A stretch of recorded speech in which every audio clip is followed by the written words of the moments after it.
highlights from the first half of play when Union took the 3-touchdown lead. Marco Caban went in for the first score from 12 yards out. Well executed here with both guards doing a nice job of blocking on the play. Caban runs into the end zone, no contact till he reaches his goal. Next time that Union scored, they went to the air on the split end screen. Now you got all these big horses coming out after you right here, and the blue jerseys are just overwhelmed on this play. Jacobs cuts back to the side, gets a nice block there, outruns the defense to the corner. Even with Adam Cody in pursuit, can't catch up. Union took the 14-0 lead at that point, and then one more time, Caban with a great lead block by Alberto there, and then Mingucci. Nice job of blocking on that play. Nice slides in over the top of Mingucci for the 3rd touchdown. So Union with the 21-0 lead, and they will get the ball to start the 3rd quarter here on this Thanksgiving Day, 1993.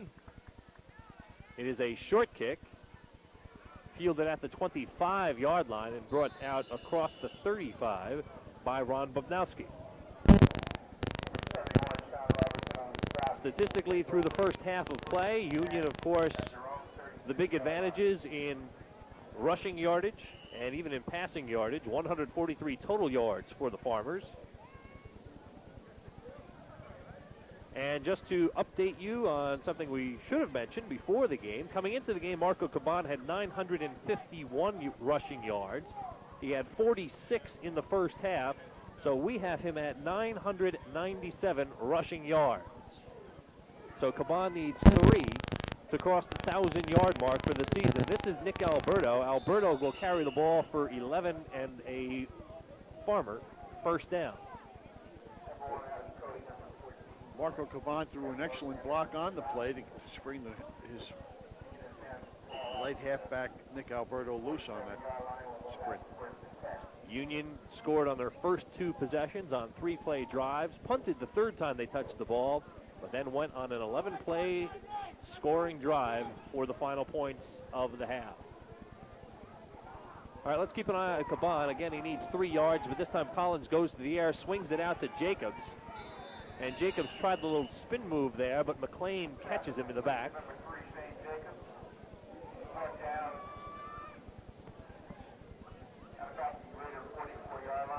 This is really not the play they used on the touchdown, although it had some of the same elements, the quick out to the receiver. This time Jacobs did go downfield about 5-6 yards, and there's the little spin. Just got caught on the slippery footing. 2nd and 1 from the 44. McPhail cuts inside and has another Union first down. Excellent job by Jason McPhail. The hole was jammed up. He just planted his foot, pushed off, came back inside, and picked up the first down. Union has made a change to their offensive line. Tom Konsowitz is now playing the left tackle. And number 50, Dave Henningsen, is now playing the right side guard. So Dave Henningsen, the right guard. Here's the give up the middle. And again, it's McPhail. 21-0, Union with the lead. And by the way, we are told, I did not see him, but I'm not surprised, we are told that John Bauer Jr., the head coach of the Randolph Rams, is here today and watching the game. Not much of a surprise there. Randolph will play their traditional Thanksgiving rival, Roxbury, this weekend. 2nd and 7 from the 39.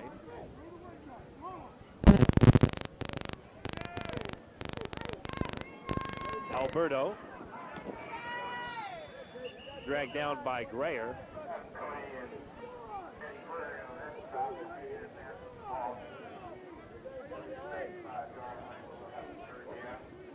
Do you worry about your rival being here? Do you want to not show him things, or do you just play your game? Well, you got to play this game first, because that game doesn't exist until after this one's over.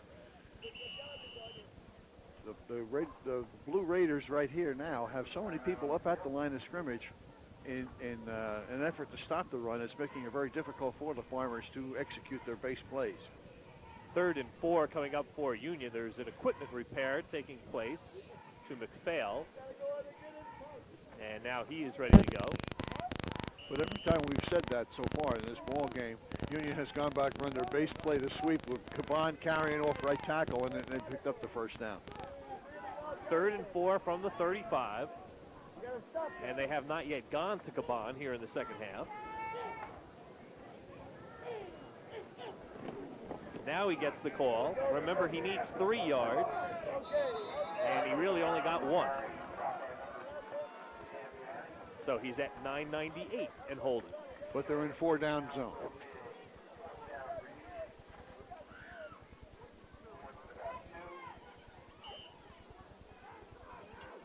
Union has held the ball for almost 4 minutes.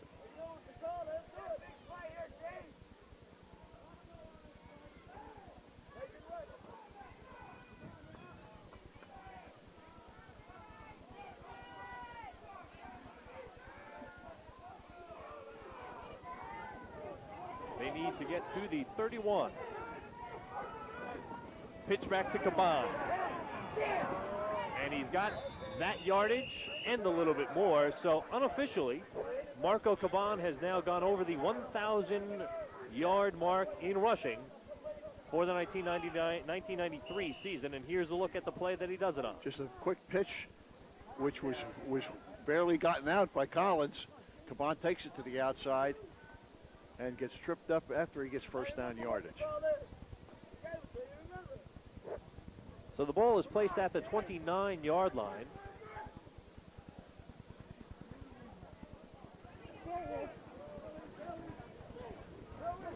Caban in motion.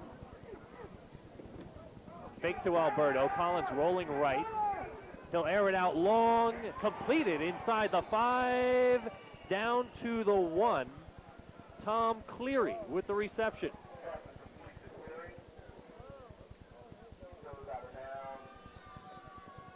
A nice execution of the belly counter pass right here. Collins faked inside to two running backs and then throws to the split end down on the sideline, and Cleary's able to make the square route.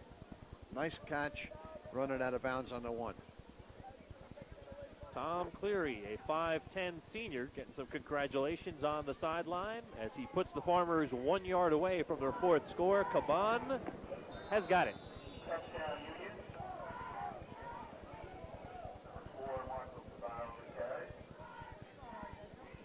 $27-0 on the Caban touchdown run.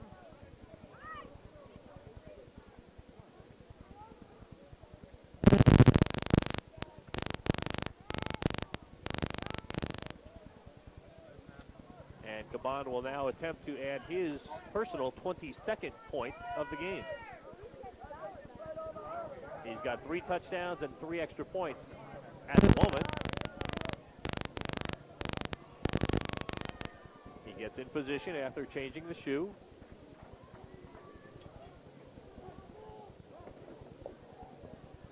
And his kick sails to the right. And so the score will stay 27-0 with 7:06 left in the 3rd quarter. Dick, an almost 5-minute drive for the Farmers. Oh yeah, that's typical Union football. You know, they've shown in this game the things that they're capable of doing. They can take it and grind it out and then score on their base play as they've done here, with Caban carrying in, or they can make it big plays and take a short drive of 3 plays as they did the first time they had the football. 27-0 lead for the Union Farmers, and again Murphy will kick it away for Union.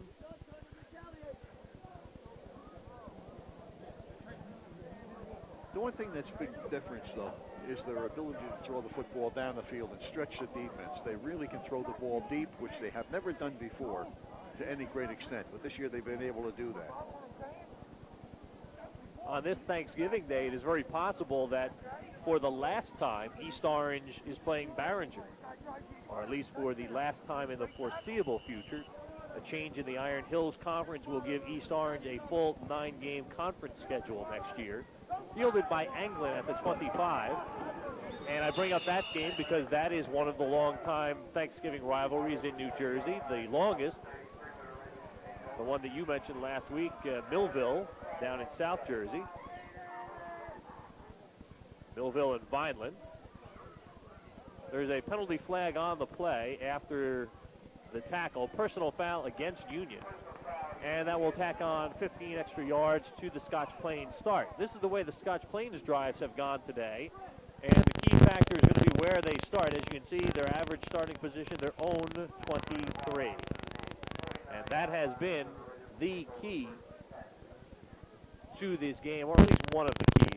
That Scotch Plains has never started in good field position. This, of course, will be their best of the day as they start from their own 49. And they send trips left. So it could be that Steve Cicatelli has opened up the playbook here. Shotgun, trips left. They trail by 27. Looking for Anglin. He just can't hold on. Coming out of the backfield, Anglin had it momentarily. It popped free, and he just couldn't corral it. Well, that's what you call flooding a zone on the field. You put three receivers out there, run them down the field, and bring the back out, the fourth receiver behind him. There's nobody left to defend against him except an inside linebacker who just can't possibly keep up on the play. 2nd and 10. Grayer brings the play in for the Raiders.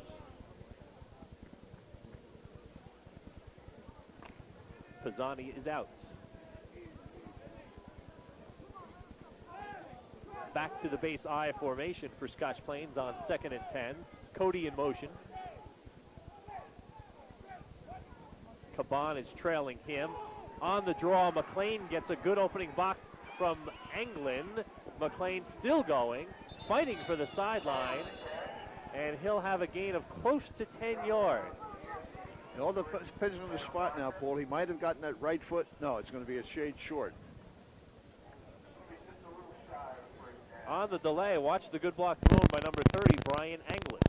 He'll be out ahead of the play about 5 yards. He gets out there, wraps himself up on the linebacker, gets a pop on the linebacker, and McLean takes it to the outside, just keeps running. Nice spin move there after contact. Another spin move. And his left foot was on the line. He tried to extend himself to get to that first down marker, but just got his left foot on the sideline. Good Jason effort. McLean, a junior. 3rd, short yardage. Will Rosander keep it himself? Yes, he will. And he's got first down yardage. Best play against the 4-4 defense in short yardage situation.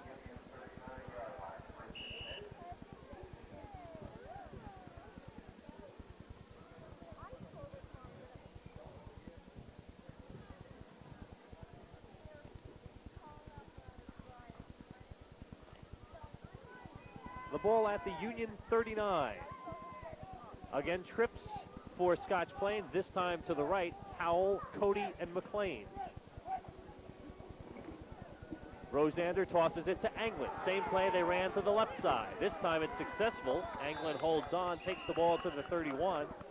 Dick, exact same play other side, as they used to say as you drew it up in the schoolyard. Same 3, bring the back out of the field.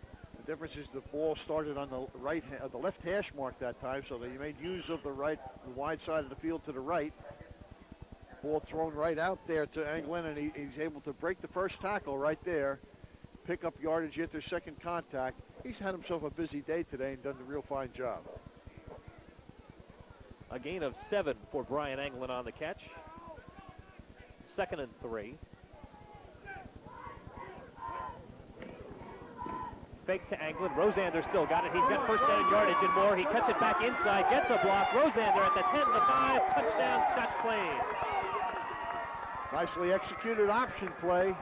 32-yard touchdown run by Kevin Rosander. The fake to Brian Anglin was a good one because he was wrapped up by a host of farmers. And then Rosander just cut it to the outside, took it up, and cut back against the grain, had the defense over pursue, and went back against the grain for the touchdown. Giuliano Denizzo is the place kicker for the Raiders. And he will attempt to add the 7th point of the game. Out of the hold of Rosander.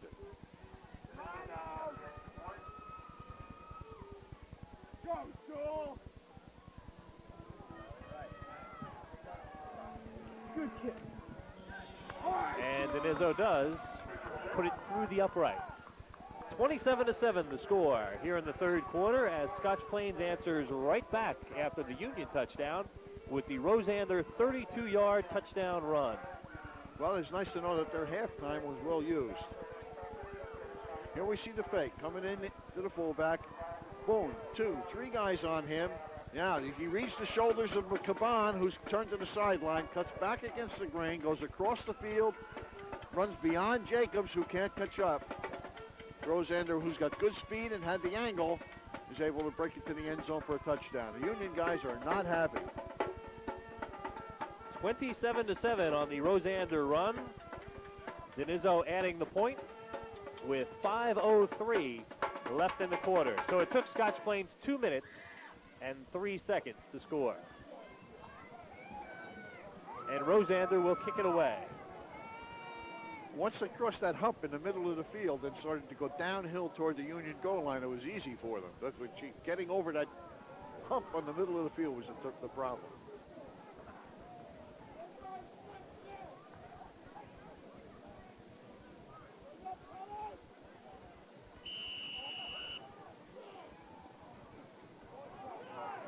They flood everyone to the left. Onside kick. Fielded immediately by Union.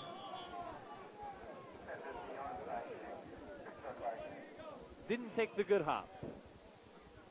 Well, Tom Consowitz with the play. You know, in order to make that play work, you have to kick the top stripe of the ball. Well, let's see where he gets it. And he kicked More it a little bit too low. And it never took the second hop. Nope. Consowitz fielded. Because that's what happens when you hit it that high. The first hop is usually low, then that second hop goes airborne. So Union will start right at the midfield stripe. Consowitz, the senior, gets a chance to touch the football.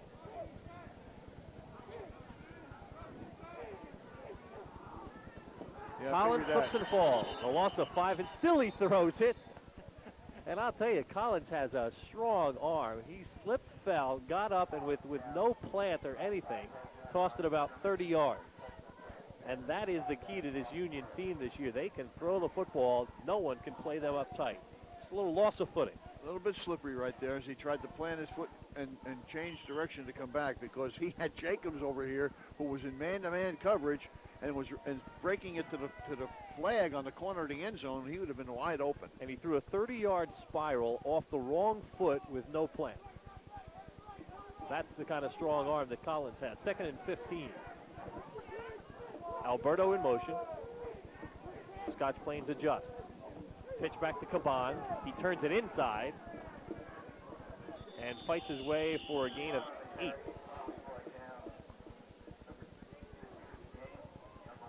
That little quick pitch play has been a steady one for the Farmers all day today. They've been able to pick up that yardage, get it to the outside. Anglin overshot it right there. He's angry with himself, beating on the ground behind us. It's off camera right now, fortunately for him. Marco Caban had a great day last week against the Elizabeth, 110 yards in the victory for Union that advanced them into the sectional final. And Caban now runs right behind the blocking of Mingucci, turns it inside, fumble, and it is Scotch Plains football. And the Raiders will take the ball back, trailing by 20. And we talked about the strip in the early part of the game. Well, that's what happened here as Caban got beyond his man. The player just said, well, I'll go for the ball. He looked like he was losing the control of it right here from that point on, because he wraps 2 arms around it. Now they tear it right out of his body right there. And Rosander, Jason McLean comes up and makes a good recovery on the play. Rosander, the man who stripped it, and McLean, the man who picked it up. 1st and 10 for the Raiders. From the 35, Rosander, the pressure is on. He ducks under one rusher, throws to the sidelines. It was intercepted, but out of bounds. It was caught and intercepted, but out of bounds by Matthews. The official is saying that he was bobbling the ball as he caught it and did not have full possession until he crossed out. You'll see it on the replay. Rosander forced from the pocket. There. And that's right. He was bobbling it. The official right in front of him. The inside linebacker, Rodney Tullis, was on a blitz that time. He had outside pressure, and he really did put some pressure on to force the quarterback out of the pocket.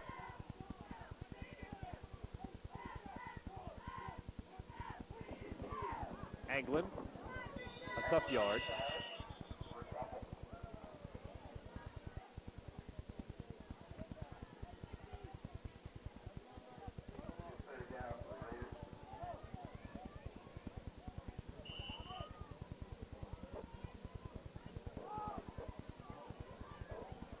Steve Cicatelli sends the play in. The Raiders were 4-5 his first year here. Dropped to 2-7 last year, and they've improved to 3-5 in this season. They trail by 20 with only 1:51 left in a very, very quick third quarter.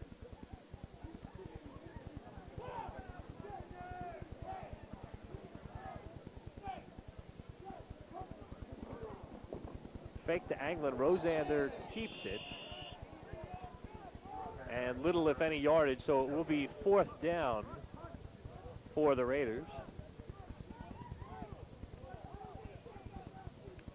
Very quick third quarter. Obviously, the guy on the clock has Thanksgiving dinner waiting for him at home.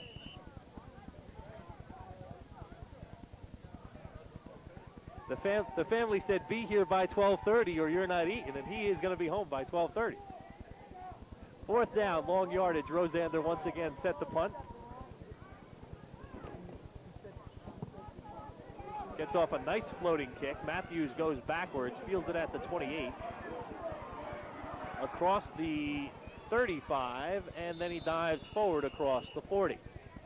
And so with 49 seconds to go in the third quarter, that is where Union will start from with a 27-7 lead.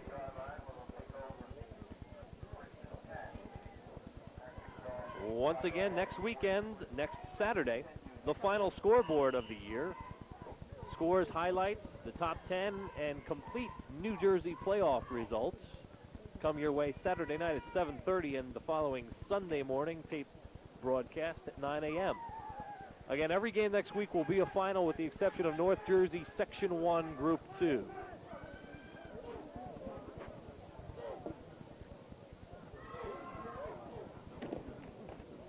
McPhail.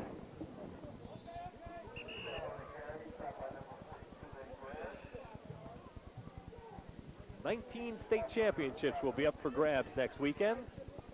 By the way, the Morristown Colonials will be playing for a championship in Section 2, Group 3. They are back in the playoffs for the first time since the first year. That's right. Since they beat Bloomfield. And that will do it for quarter number 3. We'll have more playoff and Thanksgiving memories after this. 27-7, each team scored in the quarter. We'll take the break with Union leading by 20.